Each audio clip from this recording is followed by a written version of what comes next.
E aí galera, tudo bem com vocês? Gente, que saudade de vocês. Sempre falo isso, né? Sempre tô falando que eu tô com saudade, mas realmente tô com saudade mesmo. Faz um tempão que, né, a gente nem se fala, né? Nem se comunica, nem troca uma ideia. Fico triste às vezes com isso. Mas vamos lá. Espero que estejam todo mundo bem, né? Todo mundo em casa de verdade, ninguém saindo por aí, ninguém aprontando, né? Vocês, ó, tô de olho, fico de olho em todo mundo. Todo mundo. Eu ando por Nova Iguaçu vigiando, vendo quem tá na rua. Brincando, gente. Vocês sabem que eu tô com saudade de dar aula pra vocês presencialmente, né? É diferente da aula aqui. Queria dar um recado pra vocês também, que é o seguinte, gente. Pra estudar, pra acompanhar minhas aulas, Hugo, você não tá passando conteúdo, não sei o que, não sei o que lá. Gente, eu estou passando conteúdo, explicando conteúdo. Só que eu quero que vocês utilizem o livro, porque o papai de vocês, a mamãe, o vovô, o tio, a avó, o periquito, o papagaio, comprou o livro. O livro foi caro e o livro foi feito para ser usado, beleza? E é fundamental ele ser utilizado para vocês estudarem, para vocês entenderem, para vocês organizarem isso na cabecinha de vocês, beleza? Gente, eu uso meu livro até hoje, eu tenho um livro velho, eu tenho umas coisas assim que eu guardo de recordação, né? Porque é sempre lá que eu retorno para poder retomar meu entendimento e tal, das minhas coisas. Então nunca me desfaço, sempre estou estudando. E aí vocês têm que fazer sempre o mesmo, tá bom? Para organizar a mente de vocês e para vocês também terem um meio de por que aquele livro, de qual essa forma de organização, porque não pode ser uma organização diferente, beleza? Então vamos lá, galera. Hoje a gente vai falar, né, sobre Era Vargas, a gente vai começar sobre Era Vargas, né? A gente vai falar sobre um dos melhores momentos da história do Brasil, porque existe muita coisa. A gente vai ver que é um político extremamente importante. O cara é tão importante, que praticamente é um único político no Brasil, o único personagem no Brasil que tem o seu próprio nome na história, né? Olha só, nem Dom Pedro conseguiu isso, né? Dom Pedro I, Dom Pedro II, nem Juscelino, ninguém conseguiu isso na história, nem o Lula. Quer dizer, Lula vai ficar com o nome marcado na história de corrupção, mas ele não teve um período Lula, né? Não, a gente está vendo que o único político que realmente vai ter um nome marcado na história do Brasil vai ser justamente o Vargas e vai ser reconhecido como Era Vargas, beleza? Primeira coisa é que ele vai ser um dos presidentes que mais vai ficar com tempo no poder. Na verdade, ele vai ser o cara que vai ficar por mais tempo no poder. Ele vai ficar ele só não fica mais tempo no poder que o Dom Pedro II, beleza? Ele só não consegue bater Dom Pedro II, mas óbvio, né? Que tipo assim, existe uma diferença muito grande. Dom Pedro II era um rei monarca, né? Mesmo numa monarquia tinha um contrato, mas era uma monarquia hereditária, era uma monarquia que ele tinha muito poder, diferente ainda de um cara que estava vivendo num período republicano, mesmo sendo uma república de boa parte dela numa ditadura, mas que você já tinha uma outra consciência política das pessoas, beleza? E ele vai ser fundamental nas transformações do Brasil de várias formas, né? Como que ele vai ser importante nessa política do Brasil? Galera, é assim, existia um Brasil antes de Vargas, vai existir um Brasil pós-Vargas, né? E na verdade a gente ainda tá nesse Brasil ainda pós-Vargas. Por que a gente é tão importante falar de Vargas? É porque a gente ainda tem muita coisa ainda que foi criada no governo Vargas, que está com a gente até hoje. A gente vai ver a importância disso e a gente vai ver por que isso foi criado, como foi criado, porque a gente ainda vive ainda uma parte da era Vargas, né? E a gente tem que ter essa mentalidade. Show? Só que aqui a aula de vocês é um pouco diferente, é um pouco mais conteudista, não é muito pautada na análise, mas vocês têm muita capacidade para fazer análise, vocês são uma turma muito boa para analisar as coisas, tá bom? Então sempre fiquem atentos a cada detalhe. Então vamos começar. Para falar do início do governo Vargas, a gente tem que ir para uma parada chamada de Revolução de 1930 ou Golpe de 1930. Isso vai depender muito, mas o meu ponto de vista como historiador é Revolução de 1930, tá bom? E aí depois a gente entra em algum questionamento por que revolução e não golpe, tá bom? Vamos lá, para a gente falar desse período, a gente vai ver as eleições de 1930. E lembrando que o mundo nesse período estava passando por uma crise gigantesca, né? Lembrando que um ano antes a gente teve a crise de 29, que vai acabar praticamente com a economia do mundo. E aí a gente está vendo que hoje em dia, quase 100 anos depois, a gente está passando por uma outra crise, né? Um pouquinho parecida, né? Só que hoje em dia tem uma doença. Então, é que a gente tem que entender que não só o Brasil estava passando uma forte crise econômica, mas também o mundo. Só que, além dessa crise econômica, a gente começou também uma crise política. Por quê? Durante todo o iníciozinho da República no Brasil... rapidinho, pessoal, desculpa. Era para não ter falado isso no início da aula. Eu vou dividir essa aula em duas partes, tá bom? Para a gente entender melhor. Então, voltando. Desde o início da República do Brasil, né, o Brasil vai ser governado basicamente por duas estruturas de poder, né? As elites de Minas Gerais e as elites de São Paulo. Show? Espero que vocês tenham entendido. Tirando o período ali militar, né, de dois governos militares, mas você vai ter esses dois grupos políticos, essas elites políticas dominando a presidência e dominando justamente também o Senado, a Câmara dos Deputados. Esses como os dois grandes símbolos justamente da dominância política. Isso vai ficar conhecido como política do café com leite, né? Minas Gerais dá leite, São Paulo dá o café e tal, mas isso é só balela, né? Só história para representar.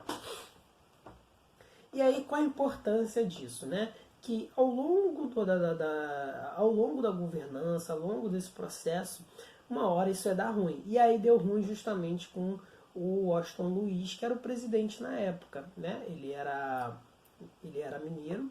E aí qual o grande problema? Nesse processo sucessório, os paulistas acabam rompendo com os mineiros, muito causado pela crise do café, né, que a gente passou pela crise de 29, então o mundo está no fervilhão, e o Washington Luiz não está conseguindo dar jeito na questão do café, então os dois partidos acabam rompendo, beleza?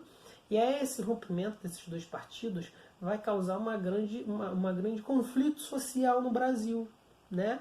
Então, você vai ter o que dava uma solidez, o que dava garantia na política do Brasil era essa política do café com leite, e quando ela se rompe, né, você tem um grande problema no Brasil. Né? É muito o que aconteceu alguns anos atrás, né, onde que você tinha ali a sucessão de partidos mais socialistas, né, mais sociais, e aí quando eles não ascendem mais a presidência do Brasil nesse período, né, e você tem um conflito social. Bem, é o que aconteceu basicamente nesse período. Só que aí surge uma terceira via, né, para tentar resolver esses problemas. Essa terceira via, né, é chamada de ação liberal, né, muito encabeçada justamente pelo Getúlio Vargas, né? Perdão, não é ação liberal não, é Aliança Liberal, né? AL. Essa aliança liberal é encabeçada pelo Getúlio Vargas junto com João Pessoa. Então é uma união de dois fortes papéis políticos, né? Lá do Rio Grande do Sul e do Nordeste. Duas elites políticas importantes também nesse período, porque a dominância basicamente era de São Paulo e Minas Gerais. E aí vem as eleições de 29. O que vai acontecer, né? E aí aquela disputa toda e tal, entre os partidos, entre Minas Gerais, entre São Paulo e entre essa liderança do Rio Grande do Sul com a Paraíba, né? E aí quem ganha vai ser justamente quem ganhou as eleições vai ser justamente o candidato de São Paulo, beleza? Esse candidato de São Paulo chamado Júlio Prestes, né? E aí qual a grande questão desse problema, né? Esse Júlio Prestes, a gente vai ver que ele é o exemplo dessa elite paulista, só que a gente tem que lembrar de uma coisa, como é que eram as eleições nesse período? Primeiro que as eleições eram por votos censitários, então só quem tinha alguma condição social, e depois a gente vai ver que esse voto censitário vai cair, e as pessoas, quase todas elas vão poder votar, só que também existe o voto de encilhamento. Esse voto de encilhamento é justamente aquela troca que tem, né, de eu te dou uma dentadura, eu te dou um saco de cimento, né? Isso acontecia lá atrás e acontece de certa forma até hoje. É isso que a gente tem que abrir, entender. Olha, existia muita fraude eleitoral nesse período, beleza? Então por isso que é tão importante hoje em dia a gente ter um voto secreto, é tão importante hoje em dia a gente ter pessoas profissionais para trabalhar justamente identificação, por isso tem que ter biometria, né? Porque nesse período eles colocavam até pessoas mortas, pessoas às vezes que não existiam, a mesma pessoa votava 3, 4 vezes, né? E aí qual é o grande problema? O Bahia estava passando pelo turbilhão, por uma característica. Aí o candidato paulista acabou vencendo, só que ele ainda não tinha tomado posse. E aí a gente tem um grande turbilhão político, porque a sociedade estava dividida, as pessoas estavam divididas, e aí o Getúlio Vargas, com toda a liderança dele, né, ele pega a galera do tenentismo, que se junta a ele, que a gente viu o movimento tenentista no mês passado, né, e aí ele, chateado com toda aquela situação, até que o amigo dele da Aliança Liberal, né, que encabeçou a Aliança Liberal junto com ele, o João Pessoa, é assassinado na Paraíba. E aí ele fica, eu acho que isso daí foi crime político. O que ele resolve fazer? Viu que a única coisa que ele poderia fazer para se defender e para apaziguar esse conflito social e econômico que estava ocorrendo no Brasil, ele juntou toda essa galera do movimento tenentista, né, que tinha parte do exército, então ele consegue juntar a política e o poder, né, a força, junta essas duas coisas e dá início à Revolução de 1930, tá bom? E então eles vão lá, entram no Palácio Guanabara, que era a sede do poder, era a sede da presidência da República, né? Esse Palácio Guanabara ali em Laranjeiras. Alguns de vocês provavelmente devem ter passado em frente, né? O Rio de Janeiro era a capital do Brasil nessa época. E aí eles tomam justamente de assalto, tiram o Washington Luiz do poder. Washington, vai dar uma volta, vai lá com o Padre Washington, vai pra Bahia, meu acarajé. E aí o Washington Luiz é deposto e aí dá o início do governo provisório, certo? O governo provisório, né, o Getúlio Vargas assume, né, ele assenta no poder, né, ele se sente ali, fecha o Congresso Nacional. A primeira medida dele é fechar o Congresso Nacional, porque ele vai tentar ali reorganizar a política no Brasil, né? Até o que se venha novas eleições. Só que ele é muito esperto, por quê? Ele já começa a visualizar que ele pode, né, se situar no poder, né? Por quê? Existe um conflito social e se ele usar a força, ele pode muito bem fazer isso. E o que as primeiras medidas começa ele a fazer para centralizar mais esse poder? Ele pega essa galera que apoiou ele, né, os tenentes, e começa a colocar eles como interventores. Como assim interventor? Então ele tira um governador de um estado, um prefeito do município e coloca um desses interventores do movimento tenentista. E assim ele aumenta a rede dele de poder, beleza? Isso é importante porque além de que ele começa a intervir nesses estados, ele começa a ter para si também todo esse poder, né? Ele começa a crescer nacionalmente, ele começa a controlar todos os aspectos também da vida social das pessoas, né? Vai ser justamente no próprio governo do Getúlio Vargas que vai ser iniciado o DOPS, né? O DOPS, o DOI-CODE, que são mecanismos de controles sociais para intervir justamente na política. O que é o DOPS? Departamento de Polícia de Organização Social e Política. Isso é o DOPS. É ele que criou isso. E aí a gente vai ver que esse governo provisório ele vai durar de 1930 a 1934. Ele foi muito malandro. Ele pegou um governo praticamente de 4 anos, né? E olha que era um governo provisório. E ele foi tentando justamente manter isso. Ele suspende a Constituição de 1821, né? Lembrando que a Constituição é um acordo que todas as pessoas dessa sociedade brasileira fizeram para poder viver. Então ele suspende a segunda Constituição do Brasil, né? ele vai botando esses tenentes para intervir nos estados, até que alguns grupos de pessoas começam a se ficar revoltados com essa situação. Pô, o cara tomou o poder, está intervindo, suspendeu a Constituição, então basicamente ele pode fazer o que ele quiser, né? E ele também dá um início a uma nova Constituição. Então olha só, esse período de 1930 a 1924, né, vai ser um período de que vai suspender a Constituição, vai colocar os interventores, mas lá depois ele vai empurrando, vai tentando empurrar com a barriga para a criação de uma nova Constituição, porque ele já viu que os acordos políticos que tinham no Brasil nesse período deveriam ser refeitos e por isso uma nova Constituição, tá bom? E aí, galera, vai vir uma coisa chamada Revolução Constitucionalista de 1932, né? Vai ser o momento que o Brasil mais se aproximou de uma guerra civil de verdade, né? Guerra civil estilo da Marvel lá, Capitão América versus o outro lá, o Playboy, o Homem de Ferro, né? Mais ou menos isso. Por quê?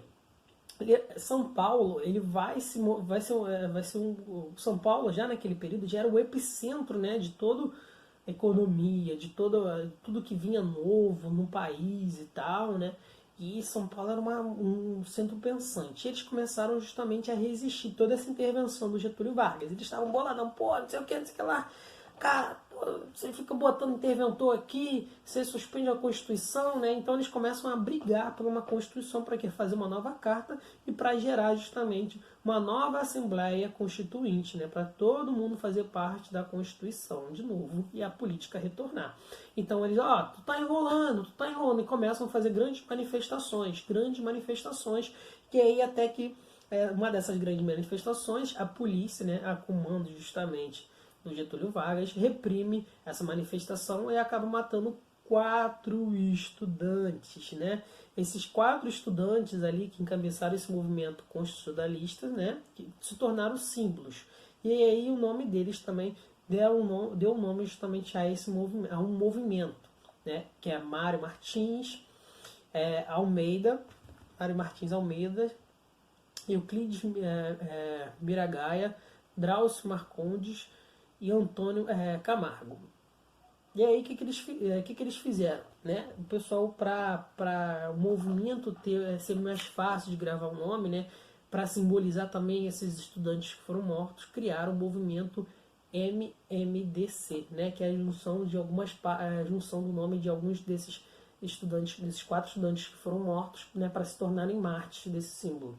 Né? E aí você vai ter justamente o conflito direto entre o São Paulo e o Brasil federalista, beleza? O Brasil de Vargas. E aí o Brasil entra em guerra civil nesse período, uma guerra civil ali que foi Vargas massacrou justamente os paulistas, né? Mas ele cedeu justamente à pressão. Em 1933, Vargas vai lá e inicia justamente a Constituinte. E aí, com esse início da Constituinte, galera, com toda essa pressão que estava sofrendo ali, né, desses constitucionalistas e tal, lembrando que eles são pessoas importantes, né, a riqueza do Brasil estava em São Paulo já nessa época, e aí dá início justamente ao governo constitucionalista em 1934 e vai até 1937. A gente vai ver, só quero que a gente aponte aqui uns períodos interessantes, né, a construção desse governo constitucionalista, né? É uma constituição, então beleza, agora já é um governo do Vargas, vai ter uma constituição, né? Aí depois do final desse segundo mandato que Vargas vai ser uma nova eleição, assim foi o acordo. Mas o interessante é a gente ver esse novo acordo, né? Então, como é que é algumas coisas interessantes desse novo acordo? Manutenção da separação dos poderes. Então, os poderes não vão ser mais não podem se centralizar, então foi mantido lá desde a segunda Constituição, que é a Constituição Republicana, porque no Brasil, até esse período, a gente vai ter 2 Constituições. A Constituição da Monarquia, a primeira, em 1824, a Constituição Republicana, de 1891, e agora a gente está indo para a terceira, que é a Constituição de 1934, beleza? Então, num prazo aí de 100 anos, o Brasil, né, teve 3 Constituições nesse período, tá bom? E aí o que vai acontecer? Então, Ele vai manter os três poderes, o executivo, o legislativo e o judiciário. Show, ótimo aí, né? A preservação do federalismo, que também é importante, do presidencialismo, né? Então você vai ter um presidente, uma figura para representar e para governar, e o federalismo, que os estados vão ser autônomos, tá bom? Cada estado vai ser separado. Engraçado que no Brasil, nesse período, era chamado de Estados Unidos do Brasil, né? Lembrando por quê? É o federalismo, cada estado é autônomo, cada estado tem o seu próprio, suas próprias ordens, suas próprias regras. Outro ponto, regulação dos direitos do trabalho, né? Porque antes o Brasil praticamente não tinha regulamentação nenhuma sobre o trabalho. A gente viu isso no mês passado, né? Que você tinha crianças que trabalhavam, você tinha não tinha horas para fim de trabalho, você não tinha uma ideia de um salário mínimo, né? Então Vargas também auxilia muito nesse processo, né? Ele já visualiza ali uma campanha política que ele pode fazer nas classes mais baixas, né? E aí coloca algumas leis trabalhistas. Também cria também o Ministério do Trabalho para que julgar coisas trabalhistas, né? Importante. E o último e mais importante desse período constitucionalista, né? É a criação do voto secreto. Ótimo, até para acabar justamente com aquele voto de encilhamento, acabar com aquele problema das eleições que teve em 29, né? Para maiores de 18 anos, e uma conquista maravilhosa, mas essa também não é só do Vargas, mas ele deu uma moral, que foi o voto feminino, né? Mas o voto feminino vai ser, galera, justamente que as mulheres vão conquistar, isso é show de bola, é fundamental, e gente, por isso que a gente tem que estudar história, olha só, é só em 1932 que as mulheres começaram a votar no Brasil. Gente, não tem nem 100 anos que as mulheres votam no Brasil, beleza? E aí, gente, termina essa aula por aqui. Essa é a parte 1, depois a gente vem pra parte 2, porque era Vargas muito grande, tá bom? Beijão pra vocês. E aí depois se liguem nas figurinhas que eu vou colocar no grupo, tá bom? Beijão.